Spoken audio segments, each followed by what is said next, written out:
Hello guys and welcome back. In this video we're going to be talking about minimalism. It was a discussion, it brought it back to my attention. I mean I always live minimalistically, but I spoke to somebody, a First Man community member, in the comments the other day, and they were asking about being minimalistic in life.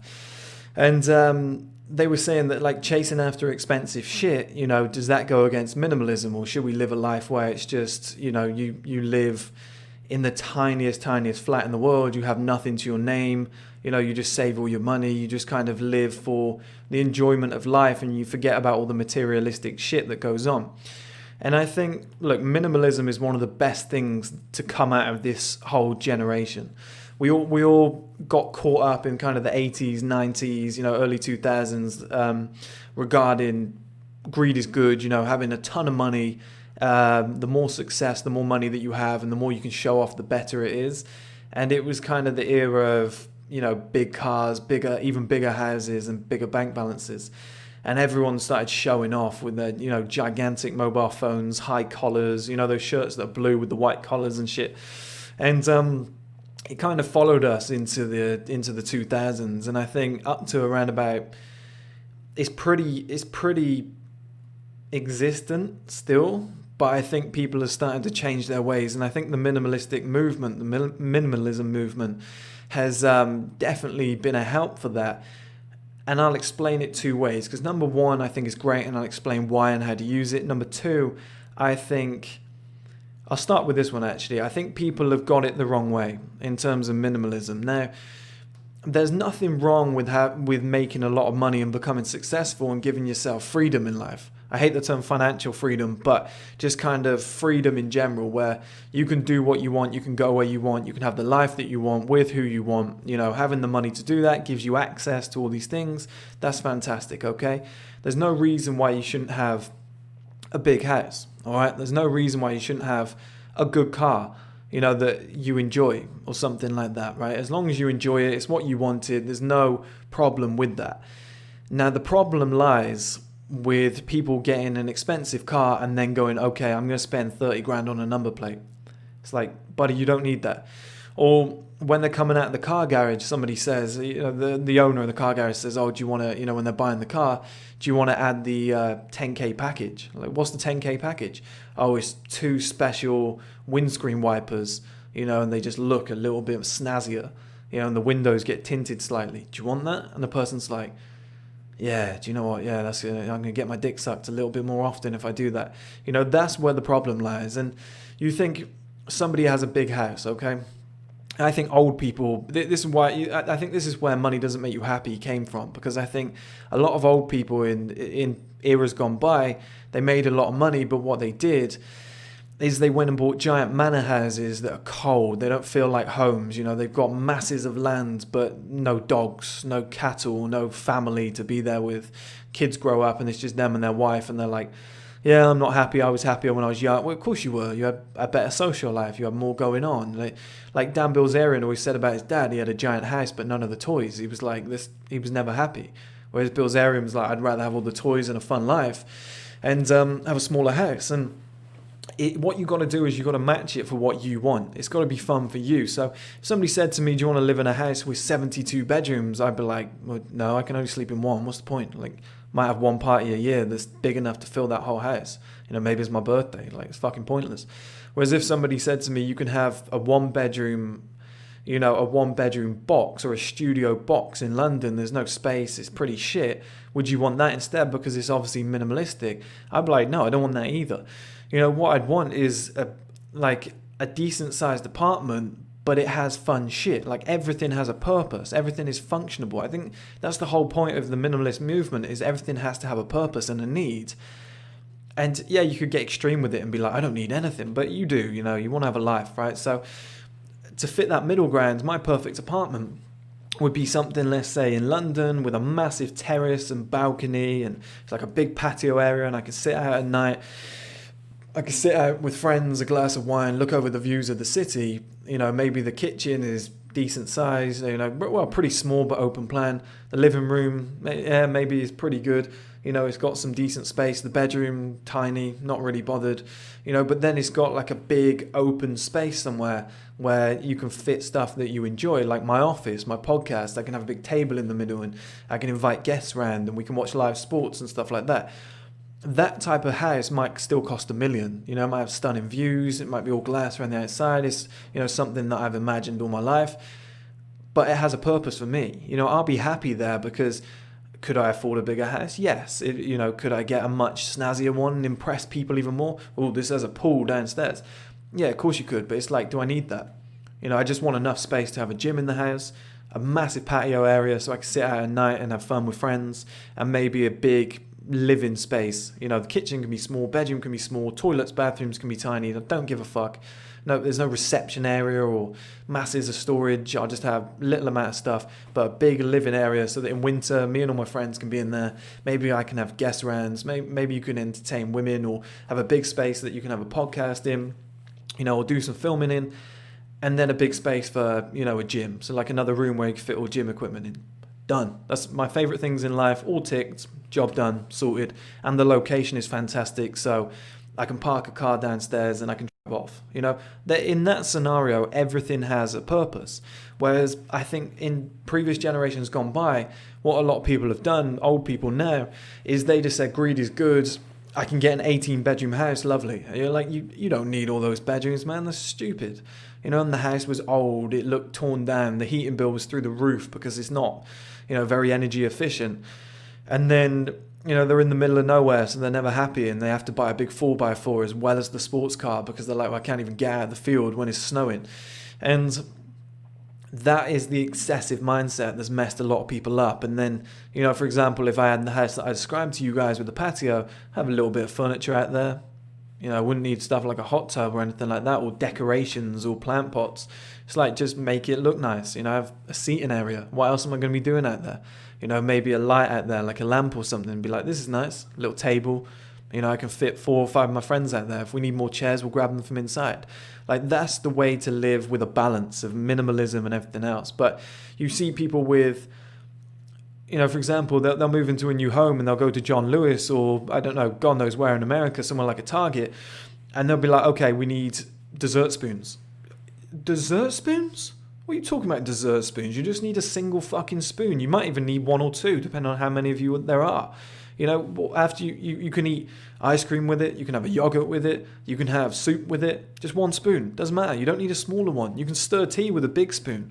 Just put a little bit less sugar on your spoon. Like, there's ways around it. You don't need 50 fucking spoons, knives and forks. You don't need 100 plates. Use 1 plate, wash it up, put it away. Use it again, get it out. Use it, wash it, put it away. When people say, oh, we need a cheese board just in case we're going to have guests around and have cheese at one point this year, or, oh, it'd be nice to have champagne glasses. Why? Your missus is like, oh, because when we celebrate occasions like your birthday, like, it's once a year. My birthday is twice a year. When we have guests around, okay, 3-4 times a year. So we're going to buy champagne glasses just for 4 occasions. Like, people can drink champagne out of a mug, like a coffee mug. It doesn't matter. As long as you've got 4 or 5 cups, it's fine. And this is the problem, is people add stuff to stuff that they don't, stuff that they need, then they add stuff to it. So I think having a nice house that fits your purpose, excites you in life, ticks all your boxes. For me, patio area, podcast, gym area, nice big living space, fuck the rest, I don't really care. And a nice location, so it's in the center, heart of a big city. Things are thriving. I can go out for meals and do projects and stuff all the time. It's close to transport links. I can park my car in a garage downstairs. Stuff like that. That excites me. That makes me think that all the purposes have been filled. But so many people just say, okay, I need an excessive house with more rooms than I'll ever need, just in case we end up having 4 children. We were planning on it. So, let's get a gigantic house just in case we'll have 4 kids in the next year. Look, it's not going to happen. Just do everything on a smaller scale, but everybody does everything excessively. But the other side of the coin, in terms of the minimalistic movement or minimalism, do it. Please do it, guys. Like, for example, I've got a screen here I've been using for 7 years. Every month I sit there and I think, I need a new screen. I tell people I need a new screen. For the last 7 years, every month I've wanted to do it. I just refuse to do it, because every time I go to buy one, I'm like, my screen works. My screen works. Why do I need another screen? Yeah, I could get a bigger one. I could get one that's curved and stuff like that. And it's like, but I can see. I haven't sat there, put it this way, I haven't sat there one day in the last 7 years and gone, fuck, my screen's too small. Not once. But I will want a new screen because I just don't think, because I think this one's old, or I think there's better ones out there.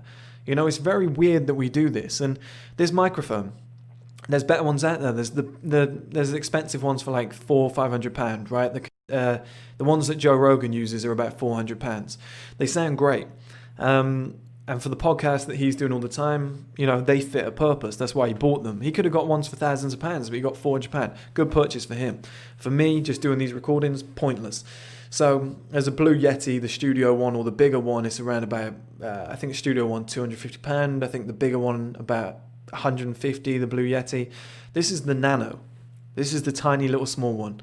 And this mic arm, you know, collectively they're about £110. And the amount of use I've got out of them is unbelievable. This foam doesn't even fit this thing, but it was like £1. So I was like, yeah, throw it in, just whack the foam on. You know, that's the way to save money.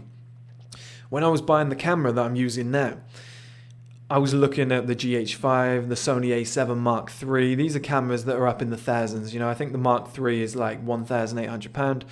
I was looking at the S1, the Lumix S1. That's about a £4,000 camera, or maybe a bit less now, about £2,800-3,000. But brand new, it was like £4,000 with all the attachments. By the time you finished it, it's about £4,000. And I was like, why do I need that? I went and got the, I think I either got the G7. I think I got the G7. You see, I don't really care because it's so cheap. And the reason being is they said the stability on that camera is shit. The G7 is shit. You'll need a gimbal. And I was like, well, for what I'm doing, it's on a tripod. It doesn't matter. And the quality is 10 times better than the phone that I was using in order to keep things cheap to begin with anyway. You know, I was using my phone for way longer than I should have. You know, I probably should have bought a camera from the start, but it has to take a lot to justify for me to actually spend on something. You know, now that I know YouTube have got the membership option, I'm like, do I really need to build the streaming platform? Can I just host everything on the members thing for $3.99 a month? Then I don't have to pay servers costs. You know, yeah, an app would look fantastic, and I can say, oh, I've got an app, you know, but I can host it on YouTube and I don't have to pay for the servers, and it's a natural progression where I can be like, watch the video, now sign up and join. It's a lot easier to do. So now I'm thinking I could save myself about $8,000 with them having to build the app in the first place and all the basics that come with that. So it's like, why would I do that? And that's just me in a business sense. But in terms of the minimalistic movement, you don't need half the shit that you think you need, guys. You know, people are going to the gym in Gymshark clothing from head to toe, and it's like, what happened to the days where you can just throw on an old pair of trainers, some shorts and a t-shirt? You know, an old t-shirt, and just go down and have a decent workout, or a tank top and just have a great workout. Like, why do you have to look the best in the gym? You know, and everybody's doing that these days. And like, there's no problem with having things that fit a purpose or having a decent life. Like I said, if you want to buy a good pair of shoes, £200, and you're going to wear them to work every day for the next 2 years, go and buy them. You know, Gaziano and Guerlain, £400, midnight blue shoes, crack on, you know, go and get them. If you go into big meetings and it's going to help and they fill a purpose, that's not breaking the minimalistic rule. But then if you go, okay, I'm going to have to buy 4 pairs of shoes in different colors just in case I'm wearing different colored suits and they need to match, or, you know, in autumn I might need some brown ones. That's where it gets silly, guys. That's where it gets really silly, because now you're just getting excessive, and that's how you burn through money quicker than you've ever seen in your life. And I think the home is really the best example, though. You know, when people move in and they buy pots and pans, and we're going to get a cheese grater. So how much cheese do you really eat? You know, do you really need a cheese grater, or can you just get a knife and just slice it off? Is it really that bad? You know, you're using a cheese grater every day. Now, if you're running a cooking show or a cooking YouTube channel, you know, crack on. But how much shit do you really need? Or like a potato peeler, just get a knife, just chop it off. But we buy all these little fucking gadgets, and then when we have to move house or move forward in life, we got all these things. And like Brad Pitt says in Fight Club, the stuff that you own ends up owning you. And he's never been more right, is that I think it definitely comes down to the price that you pay for them as well. You know, all that money over a lifetime. I've checked my bank statements in the past and you've been like, shit, I've had a heavy month this month. I didn't even feel like I spent a lot. You know, and you look back and it's like £5 at this cafe, £3 on this little item that I needed, £2 down the supermarket, nothing. Oh, £3 for another tea because we went out for the day. £3 again because we got one later on because it was cold. Oh, £5 to just get back in the taxi because we couldn't be able to walk because it was cold. And it's all these little payments, they add up, you know. And you say, well, I need a cork opener. I need a wine opener. You know, because I'm buying wine with corks now because I'm upmarket. I'm an expensive man. You know, rather than just getting the screw top cheaper ones that taste pretty much the same, right? So you go buy one of those and then, you know, you go and buy a fancier bottle opener because the one that you used as a kid that was a keychain on your wallet, you can't be using that anymore. Can't be seen using that. You know, you're a 32-year-old man or something, you know. You got, when you have guests coming around, you want a fancy one, you know, all glass and prestige or something like that. And it's sprayed to perfection. It's got a nice little logo on it, Bacardi or something. No, I don't know. I'm talking bollocks now. But you know, everybody wants all these little gadgets. Everybody wants everything branded or this extra thing that, you know, we might use it. That's the worst phrase in the world when somebody's, especially in lockdown. I saw this in lockdown a lot. People would just go on Amazon and be like, oh, that's nice. I might buy that. You're like, why? Oh, because, you know, never know. I might need it. It'll be nice for the house. You're like, you don't need it. You don't need it. You know, people will be buying stuff. There'll be a second lockdown in October, I guarantee you. And people, again, watch them. They'll be buying shit they don't need because they're bored. And I find myself, you go on Amazon, you fly through and you're like, oh, that'd be nice. I might just buy it. And then you go, wait, what am I doing? I'm about to buy something I don't need. This is fucking pointless. And it's the quickest way for guys to sink their money. And I said to you guys before, marriage, mortgage, kids, and a car. It burns through around about 3/4 of your money in a lifetime. The rest of your money pretty much just goes on shit you don't need. Like he says in Fight Club, like duvets and pillows and pillowcases. Like, what the hell is a fancy pillowcase? You know, that's where it becomes a problem. You just get a white pillowcase or something, right? Somebody goes and gets a black silk satin one. Oh, it feels nicer on my face. You know, I can't sleep unless I got this silk on my face. It gives me an extra 10 minutes of sleep per day. It's so fucking stupid, guys. Do you know what I mean? And everybody does it. Everybody earns a little bit more money and starts buying more stupid shit. And to answer the question of the guy who, I know it was, I just don't like revealing names just in case people don't want to be, you know, seen in that sense. But to answer that question of, is the minimalistic kind of lifestyle a good one? It's the best lifestyle. It's the only one any of us should be living. But don't take it to the extremes and start getting stupid and just have like nothing to your name. You know, just don't live in like a studio flat when you're not happy in that studio flat. You're not comfortable. You don't have enough space to do what you want to do. Now, if you live kind of a laptop lifestyle, maybe a studio flat is the way for you. You know, maybe it's simple, it's small, it's everything you need. I need space for a podcast. I like having gym equipment in the house, maybe put some mats down in a certain room. You know, I like having that stuff just in case you can't get out or you're lacking time. I built a gym just here on the left of me, so I've got office and gym in this garage. And it's the perfect setup for me. Cost me about £200 to set the whole thing up. So cheap, and I'll buy gym equipment along the way as I need it, or as I get stronger I'll just buy heavier weights and just start putting them in, and everything will have a purpose. But just get that balance right. So number one, definitely do the minimalistic lifestyle, but number two, don't take it to an extreme where life sucks. You know, life starts to become shit. Like, enjoy your life, but don't be stupid. And it's very easy to do, guys. It just takes common sense and being rational. You know, like, do you have to spend £40 on your haircut, or can you just buzz cut it? Little things like that. Do you have to buy an iPhone even though you've never really filmed anything in your life or ever taken photos, or you don't use any of the advanced features, you just like having an iPhone? It's like, what do you do on that phone? Oh, I just text. So maybe you could get a SIM-only phone for £5 a month. You know, that is the way to live, guys. That is the way to have that balance. You know, you have a giant TV because you watch sports every Sunday, once per week, but the rest of the week you're not even watching it. You're like, why did I buy that? Why did I buy that giant TV? You know, it's just so stupid. That's what people do, and we're in an era of we were in an era of greed with slowly coming out of that. I think people are seeing that happiness is more important, thanks to a few people. I think Gary Vee's a big advocate of that. But just be careful, guys. Get that balance right, but definitely always be on the side of minimalism. It's just when you really want something, you've strived all your life, don't deprive yourself of it. You know, if you want a Ferrari, go and get the Ferrari. Just don't pay an extra grand for tinted windows or a custom number plate, or, you know, to get titanium like titanium wing mirrors or something like that, or, you know, some bespoke rims. Like, just stop all that shit. Just go and get the basic stuff. Go and get the basic stuff. The other stuff you don't need is still a Ferrari. You know, obviously you can do whatever you want in life, but if you want to know how to live perfectly between minimalism and happiness, that's exactly how to do it.